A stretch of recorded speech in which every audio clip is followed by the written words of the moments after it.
سلام و عرض ادب، وقت همگی بخیر. آموزش لینک و آنلینک کردن اکانت پابجیتون روی توییتر و فیسبوک و نوع ورودتون از طریق لینک 3 رو داریم. خب مثل همیشه وارد ستینگ میشیم.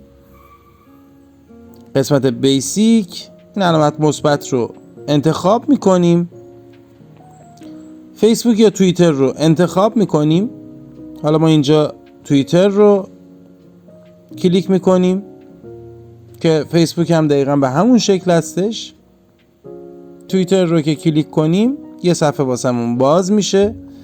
برای اینکه مطمئن بشیم اکانت توییترمون همون اکانتیه که میخوایم لینک کنیم، اینجا یوزرنیم برای ما نمایش داده میشه به همراه اسم و عکس.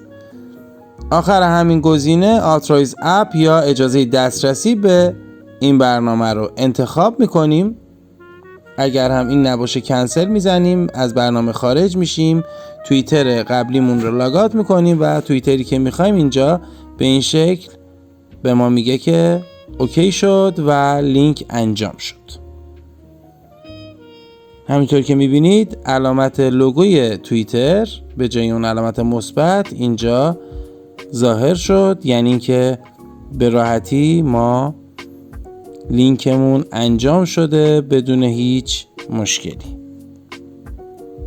لاگات میکنیم. اینجا هم دوستان اگر میخواید از تمامی دیوایس هایی که اکانت پابجیتون باز هست خارج بشیم، این تیک رو میزنیم و اوکی رو انتخاب میکنیم، کلیک میکنیم و از برنامه خارج میشیم. دوباره توییتر یا فیسبوک که لینک کردیم رو اینجا برای اینکه تست بزنیم کلیک میکنیم و وارد اکانت پابجیمون میشیم. خب اینجا ورودمون موفقیت آمیز بود. از این صفحات خروج میزنیم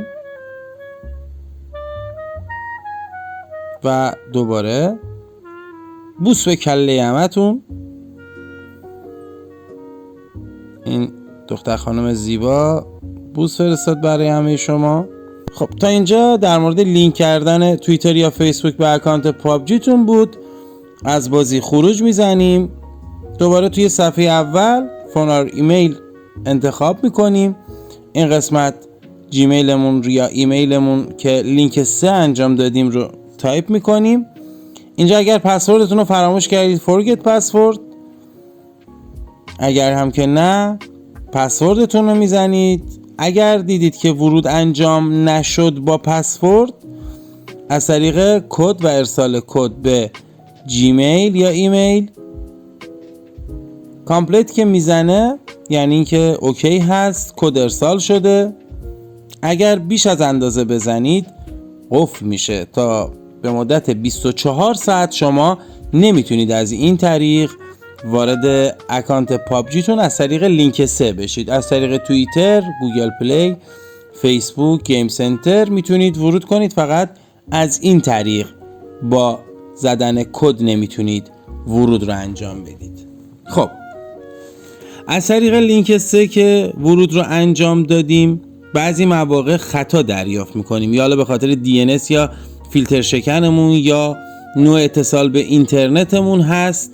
دوباره با همون کد که تقریبا 1800 ثانیه تایم داره تا ورود کنیم، دوباره با همون کد میبینید که ورود رو انجام میدیم.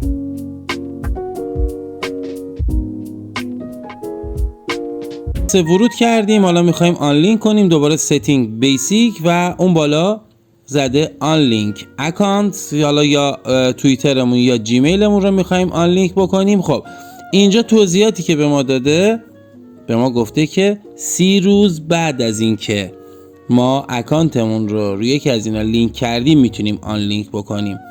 یکی از اینا رو انتخاب میکنیم، کانتینیو رو میزنیم و اگر 30 روز گذشته باشه و بخوایم از گوگل پلی، فیسبوک یا توییترمون آنلینک بزنیم، اون بالا 7 روز میزنه.